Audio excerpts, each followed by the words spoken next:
right for a birthday. She pictured the neat pound notes and tumbling coins inside her purse and felt a tingle of exhilaration in her chest. 21 guineas. She'd not had that much money to spend since George left. That had happened on her birthday too, and, she thought as she dodged the spray thrown up by a rushing taxi, at first it had not even been such a bad birthday. She had not known then that George wasn't coming back. She had only been irritated he had forgotten it was her birthday. Not a card, not even a bunch of flowers from the garden. He'd given her one the year before, and she'd been touched by the bouquet of black tulips, pleased he'd remembered they were her favourite, until she'd looked out of the kitchen window and seen he'd lopped the heads off all the flowers in her pots by the back door. Her mind tripped down familiar lanes. If only he'd left a note. He could have written it inside a birthday card, killing two birds with one stone. Darling, many happy returns. By the way, I'm off. Juliet smoothed the silk of her scarf to soothe her thoughts and determined to think of other things. Nothing must spoil today. She'd saved so carefully, and at last she was going to be a thoroughly modern woman, or at least one not quite so far behind the times. No more fussing with the stupid icebox or leaving bottles of milk on the windowsill outside to chill on winter days and having to buy fish or meat on the afternoon one intended to eat it. She knew how Leonard longed for a television set. For a while now, he'd been cultivating friends who possessed one, and when he returned from their houses, his cheeks were flushed and he was very quiet, polishing his little round spectacles on his school tie even more than usual, silently rehearsing the wonders of what he had seen. Juliet remained resolute. However enthralling the television might be, it was a luxury, and a fridge was essential.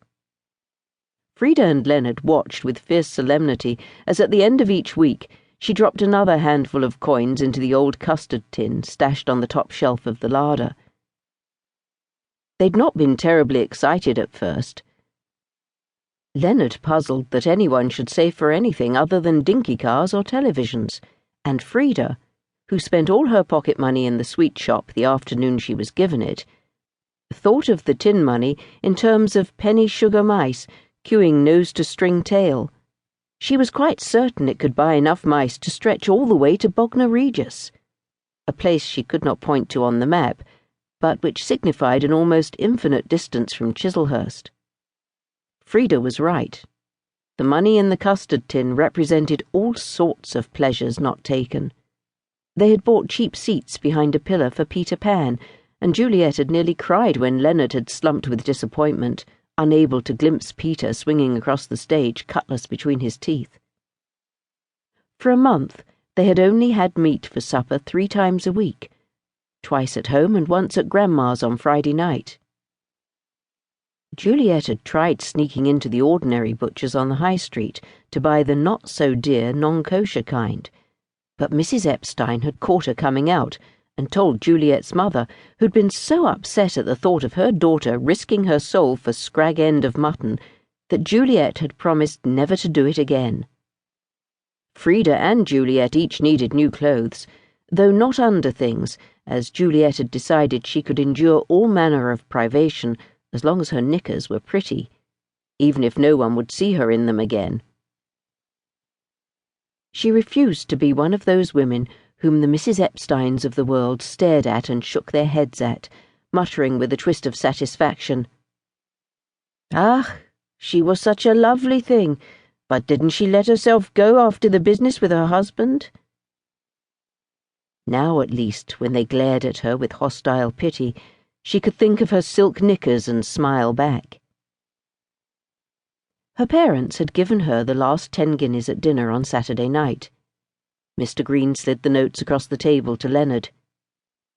"Keep them safe for your mother now," while Mrs. Green watched her daughter a little unhappily and wondered between mouthfuls of chicken, "Are you sure you wouldn't prefer to buy a nice bit of jewellery for your birthday?"